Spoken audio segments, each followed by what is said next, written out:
Baik, assalamualaikum warahmatullahi wabarakatuh. Alhamdulillahirabbil alamin wassalatu wassalamu ala asrofil anbiya wal mursalin sayyidina wa maulana Muhammadin wa ala alihi wa sahbihi ajmain amma ba'du. Pertama-tama kita sebagai hamba Allah yang beriman, mari kita panjatkan kepada Allah, panjatkan puji dan syukur kehadirat Allah Subhanahu wa taala yang telah memberikan kita kekuatan, kesehatan lahir dan batin sehingga kita bisa bertemu di sini dan berkumpul di tempat ini dalam rangka pembelajaran online. Oke, saya harap semoga adik-adik dan anak-anak semua diberikan kesehatan yang luar biasa. Amin ya Allah ya Rabbal Alamin. Oke, selamat pagi anak-anak. Saya Ardi Hardianto berkesempatan di sini untuk menyampaikan materi pada pelajaran administrasi transaksi materi alat hitung. Oke, sebelum kita memulai pada inti materi alat hitung, saya akan sedikit menjelaskan atau menceritakan sejarah tentang alat hitung ya. Jadi alat hitung itu merupakan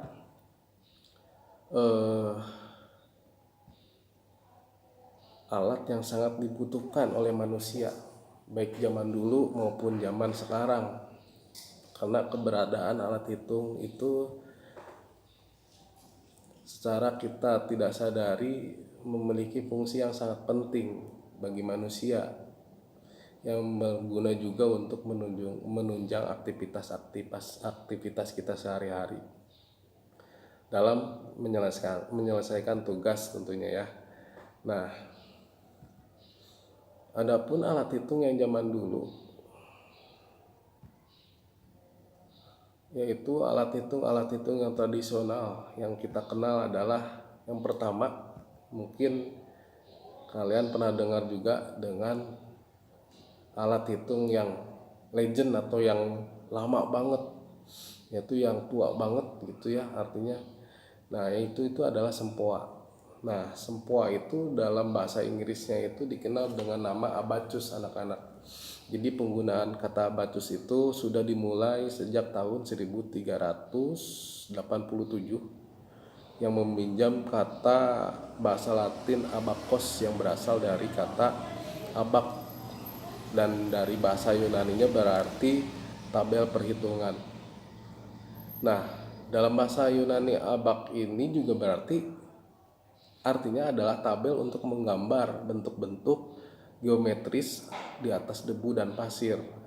Jadi para ahli linguistik berspekulasi bahwa kata abak berasal dari itu merupakan bahasa Ibrani yang berarti debu. Banyak lagi pendapat lain tentang abacus ini. Nah, sehingga secara umum abacus itu yang kita kenal adalah sempoa. Sempoa yang terdiri dari beberapa biji-biji yang seperti sate digantung yang kita hitung satu-satu. Nah, itu adalah sempoa. Mungkin kalian sudah melihat atau pernah mendengar ya. Dan yang kedua ada yang namanya alat hitung Navier Bones yang artinya tulang-tulang Navier. Nah, apa itu? Nah, pada tahun itu tahun 1550 sampai dengan 1617 alat ini ditemukan oleh John Navier. Ya. Alat ini adalah penemu logaritma. Orang ini adalah penemu logaritma di tahun 1594. Kalau nggak salah, yang ditulis dalam sebuah buku di tahun 1614. Nah, Navier ini berasal dari Skotlandia yang mengubah bentuk perkalian yang dirasakan menurut mereka membosankan itu ke bentuk penjumlahan. Makanya ia membuat tongkat-tongkat dari tulang deng arena yang bentuknya memanjang dan menyerupai tulang untuk perkalian, sehingga dikenallah Napier bone atau tulang-tulang Napier. Oke, kalau kalian mau pengen tahu bentuknya seperti apa, silahkan cari di Google. Ini saya sedikit menjelaskan tentang sejarahnya saja. Dan yang ketiga ada mistar geser. Mistar geser itu merupakan alat pengembangan dari tulang Napier itu yang sudah itu tadi, dengan dilengkapi hasil operasi perhitungan dan pembagian dengan menambah pengurangan dan lain-lain. Nah, alat ini ditemukan oleh William Oughtred yaitu pada tahun 1514. Dia adalah seorang ahli matematika Inggris yang menemukan lambang X untuk perkalian.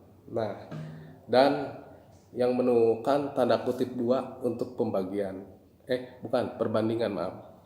Nah, Oughtred ini mengenalkan lambang X dalam bukunya yang berjudul Clavis Mathematicae, ya, yang ditulis 1500 lambang matematik, serta menciptakan mistar geser di tahun 1622. Oke ya, itu adalah yang ketiga, alat-alat hitung dulu. Oke, yang berikutnya adalah kalkulator roda numerik. Nah, yang ini ya ada sedikit lebih modern pada masanya. Oke, alat kalkulator roda numerik ini ditemukan oleh seorang bangsawan Prancis yang bernama Blaise Pascal pada tahun 1623. Dia juga seorang ahli matematik yang pada waktu itu berumur 18 tahun. Coba, 18 tahun sudah menemukan alat hitung. Luar biasa saya pikir. Jadi, nah, kalkulator itulah ditemukan oleh beliau. Oke, pada awalnya benda buatan Pascal ini ia sengaja dibuat untuk membantu ayahnya dengan berbagai perhitungan yang diperlukan dalam pekerjaannya sebagai inspektur pajak. Nah, mesin ini kemudian diberi nama aritmatik atau Pascaline, menggunakan roda depan putar bergerigi yang digunakan untuk menjumlahkan bilangan hingga 8 digit. Alat ini juga merupakan alat hitung bilangan berbasis 10 anak-anak. Nah, mesin buatan Pascal ini merupakan salah satu mesin pertama di dunia yang menambahkan mekanik di dalamnya. Kelemahan alat ini juga adalah hanya terbatas untuk melakukan penjumlahannya saja. Oke ya, itu adalah kalkulator roda numerik. Nah, berikutnya ada kalkulator roda mekanik 2. Nah, yang berikutnya adalah kalkulator roda mekanik 2, ditemukan oleh seorang bangsawan Jerman, ya, yang bernama Gottfried Wilhelm pada tahun 1646. Mereka juga seorang ahli matematik, ya, yang mempelajari catatan dan gambar-gambar yang dia buatnya, sehingga timbullah atau tercetusnya pembuatan kalkulator roda mekanik ini. Nah, ini adalah penyempurnaan alat-alat kalkulator yang tadi, kalkulator roda numerik tadi. Jadi mesin buatan Pascal ini merupakan salah satu mesin dengan penggunaan roda-roda bergerigi. Nah, barulah pada tahun 1820 itu kalkulator sudah mulai populer anak-anak. Oke ya, itu adalah sedikit saja sejarah tentang alat hitung. Oke, berikutnya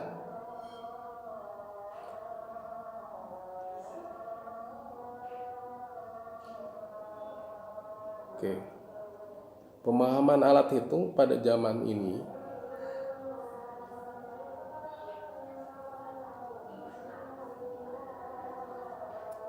adalah mungkin merupakan sebuah kebutuhan yang sangat diperlukan, karena banyak sekali sekarang seorang usahawan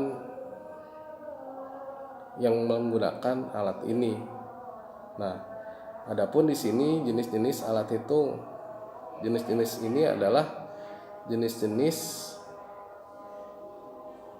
yang sudah populer tentunya. Nah, yang pertama adalah mesin jumlah atau yang kita kenal adding machine dan mesin hitung atau calculating machine.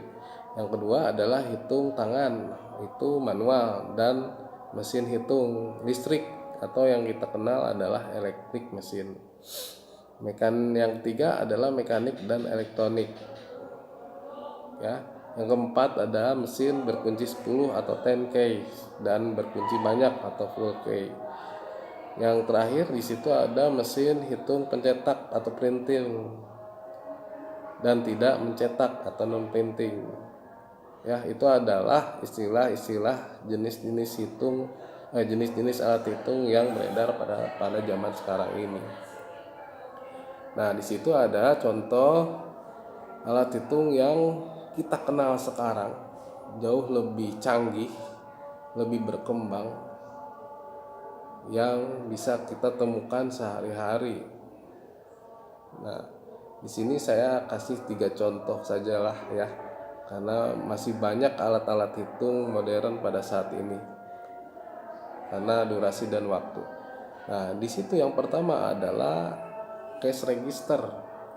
Nah, cash register itu adalah mesin kasir anak-anak yang bisa kita temukan di perusahaan-perusahaan retail, atau kalian kalau sering belanja ke Alfamart atau Indomaret itu pasti kalian akan menemukan cash register. Nah, cash register itu mesin kasir anak-anak dan mesin daftar tunai yang dalam bahasa Inggrisnya adalah cash register, yang merupakan sebuah perangkat mekanik atau perangkat elektronik untuk menghitung dan menghimpun transaksi penjualan serta dilengkapi laci tunai untuk menyimpan uang. Selain itu juga cash register ini mencetak bukti pembayaran kepada pelanggan yang kita kenal adalah struk ya. Itu adalah cash register. Dan yang berikutnya adalah mesin EDC anak-anak. Nah, mesin EDC ini memiliki fungsi yang sangat penting ya. EDC ini biasanya digunakan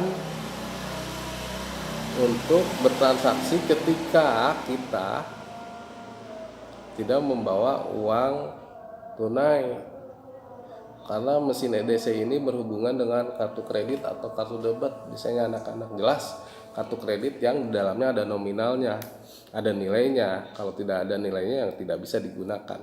Nah, mesin EDC ini atau yang kepanjangannya adalah Electronic Data Capture adalah sebuah mesin khusus yang diterbitkan oleh bank untuk memudahkan nasabah dalam melakukan transaksi pembayaran. Ya, hampir sama kegunaannya ketika kita berbicara tentang ATM. Nah, mesin ini dibentuk seperti ponsel. Ya, bisa kita lihat di situ berbentuk seperti ponsel jadul saya pikir, karena hanya tersedia layar yang sangat kecil seperti kalkulator, dan tombol inputnya pun seperti ponsel.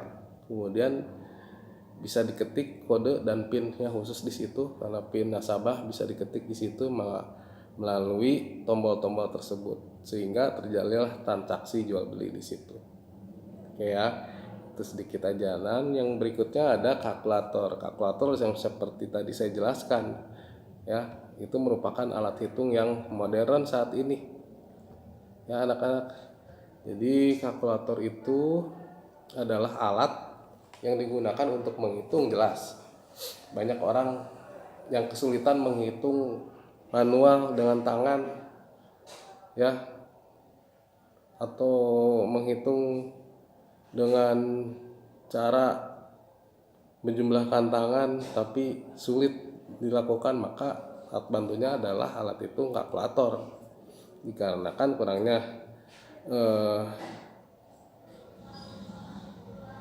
kurangnya belajar dan hafalan hitung-hitungan seperti itu, ya itu adalah kekurangan setiap manusia, karena kalkulator itu ya sangat membantu untuk menghitung-hitung. Ya, di situ pun ada jelas komponen dalam kalkulator itu ada penjumlahan, perkalian, pengurangan. Ya, untuk itu kalkulator adalah manfaatnya bagi seorang pengusaha atau usaha kecil sangat membantu, terutama urusan administrasi, urusan jual beli seperti itu.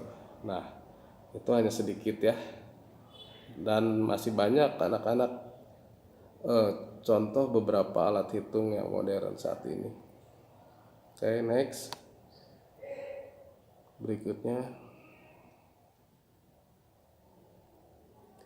Nah, kita berbicara masalah instrumen pembayaran. Nah, berikutnya adalah instrumen pembayaran. Instrumen pembayaran ini dibagi menjadi dua. Yang pertama adalah tunai, yang pertama adalah tunai, yang kedua adalah non tunai. Tunai itu adalah pembayaran yang jelas kita menggunakan uang kartal yang terdiri dari uang logam ya, dan uang kertas yang sudah kita kenal selama ini. Sedangkan non tunai bisa dapat dibagi dua lagi di sini anak-anak, yaitu alat pembayaran non tunai dengan media kertas, atau yang lazim kita kenal adalah paper based instrumen seperti cek, biliet giro, wesel dan lain-lain. Oke ya, mungkin sedikit saja di situ kita ambil yang penting-pentingnya, sehingga saya tarik kesimpulan dari penjelasan di awal dapat kita ambil bahwa alat hitung itu merupakan alat yang mempermudah transaksi anak-anak. Jelas kita berbicara transaksi jual beli dalam dunia pemasaran atau bisnis, tergantung takaran kebutuhan dan keperluan pada masing-masing orang. Nah ya, mungkin sampai sini dulu penjelasan tentang alat hitung. Semoga bermanfaat, semoga kalian bisa memahami dan belajarnya di rumah. Dan oke, wassalamualaikum warahmatullahi wabarakatuh.